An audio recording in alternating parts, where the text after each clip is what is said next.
महानगरपालिका निवडणुकीचा बिगुल वाजताच शहरात राजकीय तापमान चांगलंच चढलंय.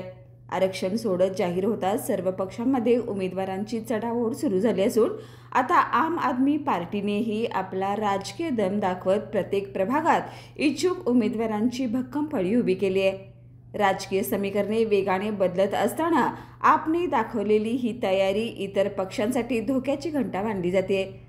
तळागाळातील कार्यकर्त्यांना सोबत घेत जनतेच्या प्रश्नावर थेट लढण्याचा नारा देत आपने महानगरपालिका रणांगणात आपला प्रभाव दाखवण्याची स्पष्ट चिन्हे दिलेत. पारदर्शकतेचा, भ्रष्टाचार विरोधाचा आणि विकासाचा मुद्दा पुढे करत आपने खालील उमेदवारांची निवड प्रक्रिया पूर्ण केली. प्रभाग क्रमांक 2 मध्ये उषा वडर, अभिजित कांबळे. प्रभाग क्रमांक 4 मध्ये उत्तम पाटील, श्रेया विजय हेगडे. प्रभाग 5 मधून समीर लतीफ. प्रभाग 6 मध्ये स्वप्नील काळे. प्रभाग 8 मध्ये ॲडव्होकेट चंद्रकांत पाटील. प्रभाग 13 मध्ये मोईन मोकाशी, अनिल जाधव.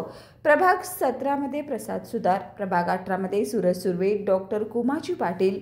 प्रभाग 19 मध्ये मयूर भोसले, महम्मद शरीफ काझी. तर प्रभाग 20 मध्ये रवींद्र राऊत. या यादीमध्ये सर्व समाज घटकांचा समावेश करत आपने निवडणुकीत क्लीन पॉलिटिक्सचा नारा पुन्हा एकदा बुलंद केलाय.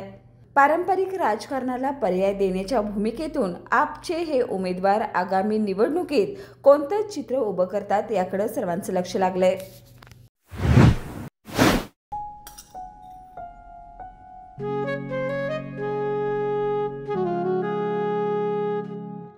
बाबा, आज येताना बासुंदी घेऊन या ना.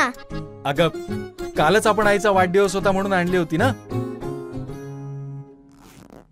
ऐकलं, गोकुळची बासुंदी पुन्हा खावीशी वाटतेय. खरं सांगू, मलाही खावीशी वाटतेय. पुन्हा पुन्हा खावीशी वाटणारी गोकुळ बासुंदी.